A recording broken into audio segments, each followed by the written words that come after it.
Mr. Putter and Tabby bake the cake. Mr.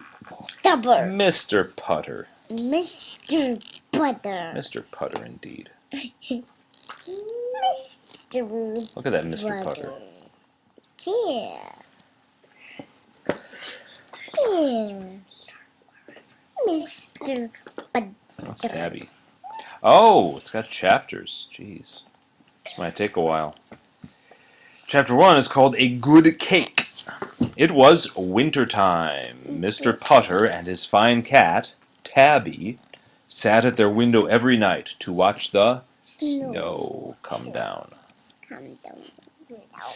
They watched and dreamed. Mr. Putter dreamed of the big red sled he rode as a boy. He dreamed of snowmen big as a house. Tabby dreamed too. She dreamed of the snowdrifts she walked on as a kitten. She dreamed of deep tunnels through white yards. Mr. Putter and Tabby were old now. They had a lot to dream about. That is why they loved wintertime. They also loved wintertime because wintertime brought Christmas. Mr. Putter loved to give Christmas presents. He started thinking about Christmas presents in July. He liked to think of what he could give to the grocer, and to the librarian, and to the postman. Mr. Putter also had to think of what he could give to his neighbor, Mrs.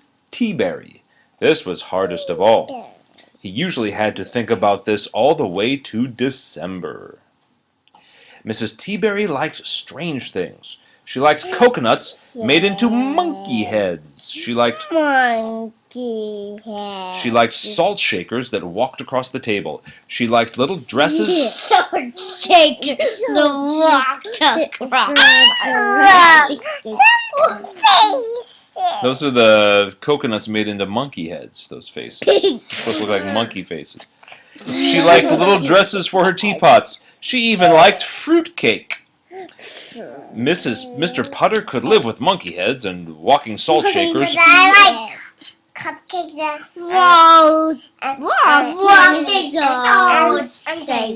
Strawberry. Num num num. Mr. Putter could live with monkey heads and walking salt shakers and dressed up teapots, but Mr. Putter could not believe that Mrs. Teaberry liked fruitcake. He could not believe that anyone liked fruitcake. Every Christmas, Mrs. Teaberry ate mounds of fruitcake. It worried Mr. Putter. This winter it was worrying him a lot.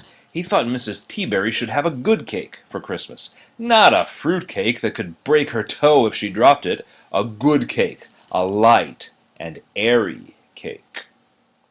And one night, as he and Tabby sat dreaming at their snowy window, that is what he decided to give Mrs. Teaberry for Christmas. Mr. Putter would bake her a Christmas cake.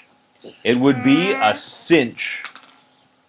Chapter 2, No Pans.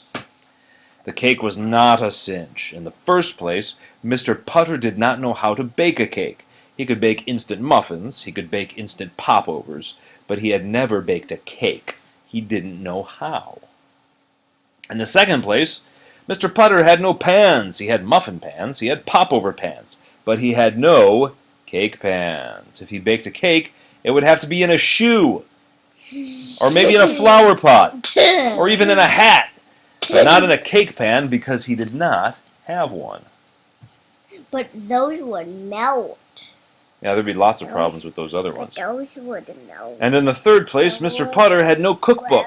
He had books on seaweed, he had books on clouds, he had books on Chinese trees, but he had no cookbooks.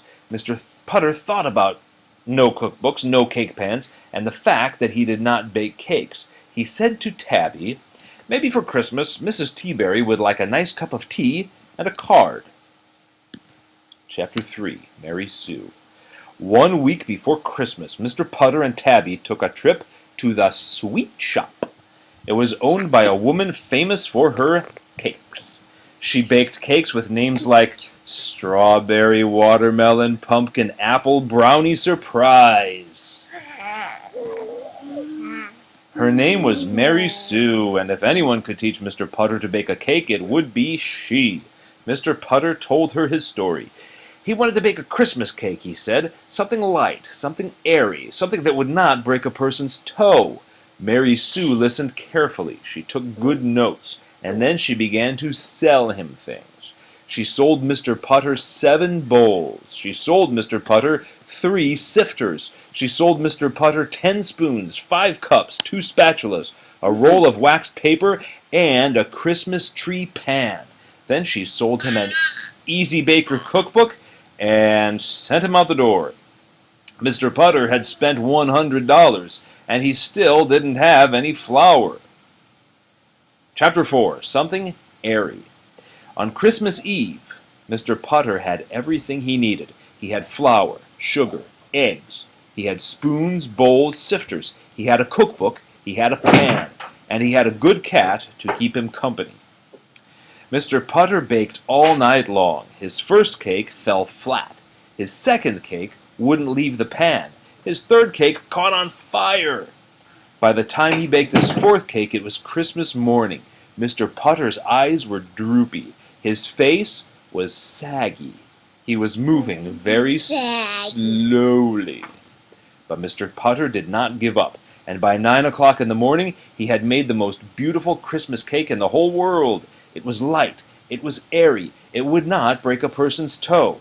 He woke up Tabby, and together they took the cake to Mrs. Teaberry. Mrs. Teaberry was delighted. She was thrilled. She was patient, because as soon as Mr. Putter sat down in her chair, he fell asleep. And she had to... You want to see Mr. Putter asleep? There he is. This cat on the chair. Yeah. Tabby. And she had to wait 12 hours before she could cut her cake. She wouldn't have any without Mr. Putter. And that is how long he slept. But when he finally woke up, Mrs. Teaberry was there with Tabby and her own dog Zeke, and they ate cake and drank tea and watched the snow fall all night long. And Mr. Putter and Tabby went home with a very nice toaster that sang America the Beautiful when the bread popped up. Bread popped up. There was one toaster though that the dick had anyone murder, and douche popped up out of it. Where was this? Where? At the daycare. Ah, okay. Dad.